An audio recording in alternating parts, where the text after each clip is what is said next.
መንገድ አየር ኢትዮጵያ ናብ ትግራይ ዘካይዶም በረራታት ሰሪዙ ሰራዊት ኢትዮጵያ ካብ ዝተፈላለዩ ዘባዶ ትግራይ ከም ዝወፀውን ተሰሚዑሎ እዚ ከምዚሉን ከሎ በግንባር ጸለምት ዘሎ ወጥሪ ንዓበይ ዝኸይድ ዘሎ ኮይኑ ሓይልታት TDF ናብ ወልቃይት ምእታው ከም ዝጀመሩ ዘመላኽቱ ሓበሬታታት እውን ወጥዮም ኣለው ብዛዕባ እዚ ዘሎ ሓድሽ ወተሃደራዊ ወጥርን ኩነታትን ብዝርዝር ክነቅርበልኩም ኢና ኣማኻሪ ቀዳማይ ሚኒስትር ኣብ ጉዳያት ምብራቅ አፍሪካ ኣይተ ጌታቸው ረዳ ኣብቲ ተፈጢሩ ዘሎ መሰረት ብምግባር ንሰራዊት ትግራይን መናእሰያት ትግራይን ጻውዒት ተቕሪቡሎ ኤርትራ ናብ መጥቃዕቲ ከም ዝተጸምበረት ተሰሚዑ እዚኦምን ካልኦት ሓደሽቲ ምዕባለታትን ሒዝና ኣለና ሰላም ከመይ ትህሉ ዝኸበርኩም ተኸታተልትና እዚ መቃልሕ ቲቪ እዩ ኣብ ዝተፈላለዩ ኩርናት ዓለም ኮይንኩም ዜናታትና ትከታተሉ ዘለኹም ክቡራት ተኸታተልትና ነዚ ሰዓት ዝበልናዮም ሓደሽቲ ምዕባለታትን እዋናዊ ዜናታትን ኢና ብቐንድ ነጥብታት ጀሚርናዮ ዘለና ናብ ዝርዝሮም ክነስግረኩም ክሳብ መወዳእታ ተኸታተሉና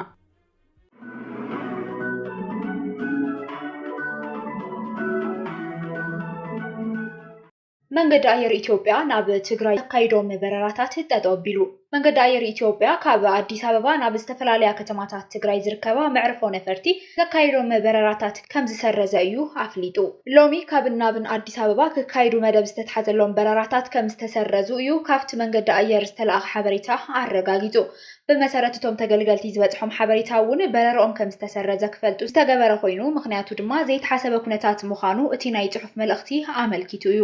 በዚ መሰረት ድማ ካብ አዲስ አበባ ናብ መቐለ ሕሞራ ሽረንዳ ስላሰ ካብ ናብንተን መዕርፎ ነፈርቲ ንሎሚ ክካይዱ መደብ ተተሒዞም ዝነበሩ 14 በረራታት ተሰሪዞም ኣለው እቶም ካብ ናብ አዲስ አበባ ትግራይ ዝግበሩ በረራታት ከም ዝተሰረዙ ካብ ኣብ መቐለ ዝርከብ ቤት ጽሕፈት ትኬት ኣብ መንገድ አየር ድማ መረጋገጺ ተረኺቡሎ ከምኡውን ኣብ መቐለ ዝርከቡ ሰራሕተኛታት መንገድ አየር መዕርፎ ነፈርትን ሎም ሐሙስ ከዕርፉን ናብ ስራሕ ከይኣቱን ክፈልጡ ከም ዝተገበሩ እዩ ተገሊጹ ዘሎ ሓላፊ ቢሮ ትራንስፖርት ትግራይ አቶ ታደለ መንግስቱ ንቢቢሲ ትግርኛ ኣብ ዝሃቡ ሓበሬታ ናይቶም በረራታት ምስራዝ ከም ዝሰምዐ ምክንያቱ ግን ከም ዘይተገለጸሉን ከም ዘይፈልጥን ተዛሪቡ እንተኾነ ካብ መንገድ አየር ኢትዮጵያ ይኹን ካብ መንግስታዊ ኣካል ብዛዕባ እዚ ጉዳይ እዚ ዛጊድ ዝተዋሃበ ዕላዊ መብርሂ የለን ካብ ብዙሓት ነጠፍቲ ማሕበራዊ ሚድያ ናብ ትግራይ ዝግበር ዝነበረ በረራታት ንሎሚ ማለት እውን ሐሙስ ጥራሕ እዩ በረራታት ተሰሪዙ ዘሎ ይኹን እምበር ንዝቕጽሉ መዓልትታት ዝግበሩ በረራታት ኣብ ኩነታት ተመስረተ ከም ዝኸውን እናገለጹ ይርከቡ ምክንያት ናይዚ ሃንደበታዊ ውሳነ ግን ዛጊድ ዝተባሃለ ነገር የለን ኣብ መንጎ ሓይልታት ትግራይን ፌደራልን ዳግም ተፈጢሩ ዘሎ ከቢድ ውግእ ሲዒቡ ዝተፈላለዩ መራኸብቲ ብዙሃን ዓለም እናጸብጸቦ ይርከባ አልጀዚራ ኢትዮጵያ ኣብ መንጎ ሓይልታት መንግስቲ ፌደራልን ትግራይን ዳግም ግጭት ተሓዲሱ ክብል ጸብጺቡሎ ኣብ ኢትዮጵያ ኣብ መንጎ ሓይልታት መንግስትን ትግራይን መሊሱ ግጭት ከም ዝተልዓለ ጸጥታውን ዲፕሎማሲያውን ምንጭታት ኩነታት ምስራዝ በረራታት ከም ዘስዓበ ንአልጀዚራ ገሊጾምሉ ኣብ ሰሜን ኢትዮጵያ ኣብ መንጎ መንግስቲ ፌደራልን ሓይልታት ትግራይን መሊሱ ግጭት ከም ዝተልዓለን ቅድሚ ሕዚ ተኻይዱ ዝነበረ ከቢድ ውግእ ሲዒቡ ዝተፈረመ ስምምዕ ፕሪቶሪያ ኣብ ዘይምሉእ ኩነታት ኣብ ዘለሉን ሰብኣዊ ቅልውላው ትግራይ እውን ኣብ ዘሻቅል ኩነታት ኣብ ዘለሉ እዩ እዚ ሕማቅ ዜና ተሰሚዑ ዘሎ ይብል እዚ ግጭት በረራታት ደው ከብል ከም ዝገበረን ጸጥታውን ዲፕሎማሲያውን ምንጭታት ንአጃንስ ፍራንስ ፕሬስ ሎም ሐሙስ ገሊጾም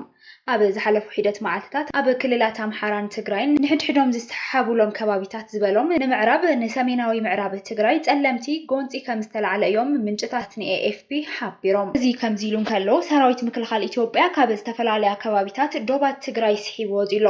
ምንጭታት ሓበሬታ ካብ ከተማታት ኮረም ኣላማጣን ባላን ዝነበረ ሰራዊት ምክልኻል ኢትዮጵያ ናብ ሎም ሐሙስ ኣብ ዘውግሕ ለይቲ ሙሉእ ብምሉእ ጠቕሊሉ ሓይልታቱ ከም ዘውፅአ ሓቢሮም እዚ ሃንደበታዊ ምውፃእ ሰራዊት ኢትዮጵያ ድማ ንነበርቲ ተንከባቢታት ከቢድ ሻቅሎት እዩ ፈጢሩ ዘሎ እቲ ስጉምቲ ሰራዊት ምክልኻል ኢትዮጵያ ምስቲ ብወገን ዞባ ሰሜናዊ ምዕራብ ትግራይ ከባቢታት ጸለምቲ ኣጋጢሙ ዘሎ ግጭት ሓይልታት ትግራይን ፌደራልን ስዒቡ ዝመፀ ክኸውን ከም ዝኽእል እዩ ተገሚቱ ዘሎ በወገን መንግስቲ ፌደራል ይኹን ጊዜያዊ ምምሕዳር ትግራይ ወይ ድማ ሕወሓት ኣብቲ ተኸሲቱ ዘሎ ሓደገኛ ምዕባለ መሰረት ብምግባር እዚ ዜና ክሳብ ዝዋደድ ዝበልዎ ነገር የለን ስምምዕነት ፕሪቶሪያ በሙሉእነት ዘይምፍጻሙ ተወሪሮም ዝቕጽሉ ዘለው ግዛኣታት ትግራይን ዘይምምላስ ተመዛበልትን ብወገን ትግራይ ዓቕሊ ዳርጋ ተወዲኡ ምዃኑ ተደጋጋሚ መግለጺታት ሕወሓት እናጠንቀቁ ከም ዝመጹ ዝፍለጥ እዩ መንግስቲ ፌደራል ንሕወሓት ሕጋዊ ህልውንኡ ምስራዙ ሲዒቡ ኣብ መንጎ ክልቲኦም ተፈራረምቲ ስምምዕነት ፕሪቶሪያ ወጥሪ ንሓየለ መምጽኡ ዝፍለጥ እዩ ንዝቕፅል ዘሎ ወርሒ ጉንበት ተመዲቡ ዘሎ ሃገራዊ መረፃ ኢትዮጵያ ኣብ ትግራይ እውን ብዛዕባ ክካየድ ምዃኑ ሃገራዊ ቦርድ መረፃ ኢትዮጵያ ኣፍሊጡ እዩ ወገን ሕወሓት ግን ሕጋዊ ሰውነት እቲ ውድብ ከይተመለሰ ኣብ ትግራይ መረፃ ከም ዘይካየድ ቅዋም ኣፍሊጡ እዩ እዚ ድማ ምስ መንግስቲ ፌደራል ተወሳኺ ግጭት ናይ ምፍጣር ተልእኾ ሰፊሕ ዝገብሮ ምዃኑ እዩ ተዓዘብቲ ዝገልጹ እቲ ተፈጢሩ ዘሎ ከቢድ ወታደራዊ ወጥሪ ስዒቡ ድማ ናይ ስርዓት ህግደፍ ፍልፍላት ፕሮፓጋንዳ ዝኾና ማሕበራዊ መራኸቢታት ኣብ ትግራይ ሙሉእ ኩናት ንክሳወር ሓያሎ ናይ ቁረጽ በሎ ወፍርታት ይነዝሓየን ዘለዋ እዚ ከምዚ ኢሉ ከሎ እቶም ኣብ ግጭትን ኣብ ወጥርን ኣትዮም ዘለው ዝበሃሉ ዘለው ሓይልታት ብወገኖም ምትእኽኻብን ምጥንኻርን ሓይልታት የካይዱ ከም ዘለው እዮም ጸብጻባት ዘመላኽቱ ሎሚ ኣራፊዶም ካብ ዞባ ሰሜናዊ ምዕራብ ትግራይ ከምኡውን ካብ ምዕራብ ትግራይ ዝወጹ ሓደሽቲ ሓበሬታታት ከም ዘመላኽቱ TDF ናብ ግዛኣታቱ ጸለምቲ ከምኡውን ናብ ወልቃይት ድማ ድሮም እታው ከም ዝጀመረ ሰፊሕ ወታደራዊ ንጥፈታት ኣብቲ ከባቢ ይካይዱ ከም ዘለው ዘመላኽቱ ሓበሬታ እዮም ወጽዮም ዘለው ኣማኻሪ ጉዳይ ምብራቕ ኣፍሪካ ንቀዳማይ ሚኒስትር ዝኾነ ኣይተ ጌታቸው ረዳ ድማ ኩናት ከም ዘጋጠመን እቲ ኩናት ደው ንክብል መናእሰይ ትግራይ ይኹን ተጋደልቲ ትግራይ ንክሰርሑ ጻውዒት ተቕሪቡሎ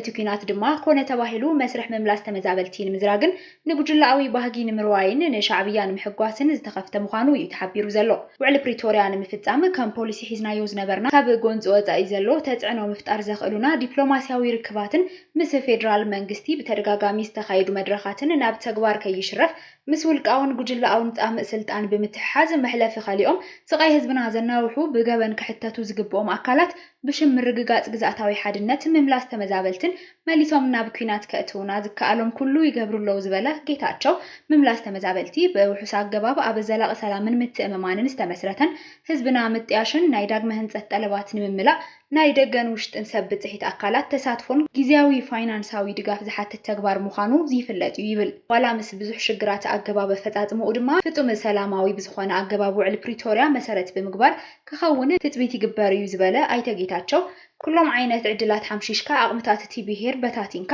በሪ ሰላም ዝዕፀወሉን ናብ ጎንፂ ዝምለሰሉን ኩነታት ኣመቻችኻ ብድፍኢት ተመዛበልቲ ሕቶኦም ንምምላስ ብዘምስል መልክዑ ኣበይ መዓዝን ብኸመይን ከም ዝውዳእ ንምግማት መጸገሚ ብዝኾነ ብርግጸኝነት ግን ትግራይ መዋጊኢት ሜዳ ዝገብር ጀሚርኩሞ ዘለኹም ጽሕተራ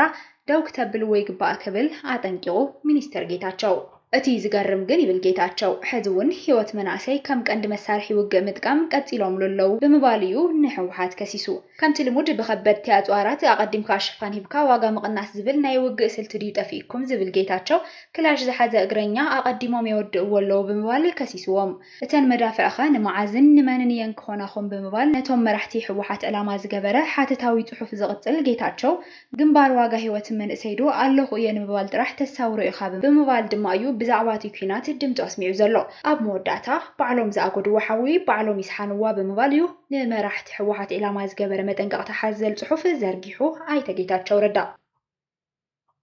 ኤርትራ ናብ መጥቃዕቲ ከም ዝተጸንበረት ተሰሚዑ ሓይል ባሕሪ ኤርትራ ኣብ ማያት ቀይሕ ባሕሪ ተዋፊሮም ኣብ ልዕሊ ዝነበሩ የመናውያን ገፈፍቲ ዓሳ መጥቃዕቲ ፈጺሙ ብምባል ሃገራዊ ኮሚሽን ሰብኣዊ መሰላት የመን ብትሪ ከም ዝኾነነን ክስቲ ከም ዘቕረበን ማዕኸናት ዜና ሃገር ገሊፀን ብመሰረት ዝተዋሃበ መግለጺ ኮሚሽን ኣባላት ሓይል ባሕሪ ኤርትራ ኣብ ልዕሊ 50 ዝኾኑ የመናውያን ገፈፍቲ ዓሳ ብዝኸፈትዎ ተኽሲ ሓደ ክቕተል እንከሎ ሓያሎ ቆሲሎም ኣለዉ ኤርትራ ማያዊ ግዛእታ ብዘይ ፍቓድ ሰጊሮም ንዝኣተው ገፈፍቲ ዓሳ ይኹን ካልእ የመናውያን ይኹኑ ዜጋታት ካልኦት ሃገራት ከም እተኣስር ዝፍለጥ ኮይኑ ኣብዚ ሕዚ ዝጥቀስ ዘሎ ጉዳይ ግን ብወገን ኤርትራ ዝተዋሃበ መግለጺ የለን ኮሚሽን እቲ መጥቃዕቲ ጥሕሰት ኣህጉራዊ ሕጊ ሰብኣዊ መሰላት ምዃኑ ጠቒሱ ኣብ ልዕሊ ከለላ ዝግብኦም ዝኾነ ይኹን ተጻብኦታት ተሳትፎ ዘይብሎም ሲቪላውያን ዘነጻጸረ ምዃኑ ይኸስስ ብተወሳኺ በቲ ዝተፈጸመ ኩነታት ሰበስልጣን ኤርትራ ብሕጋዊ መንገዲ ተሓተቲ ንክኾኑ ብሓፈሻ ኣብ ልዕሊ ገፈፍቲ ዓሳ የመን ዝፈጸመ ወገበናት ግህሰት ኣንጻር ሰብኣውነትን ብነፃ ወገን ክምርመር እቲ ኮሚሽን ጸዊዑ ዝኸበርኩም ብተኸታተልቲ ዜናታትና ነዚ ሰዓት ዝበልናዮም ሓደሽቲ ምዕባለታት እዋናዊ ዜናታትን ኣብዝዛዚልና ኣለና ንምክትታልኩም ነመስግን ሰላም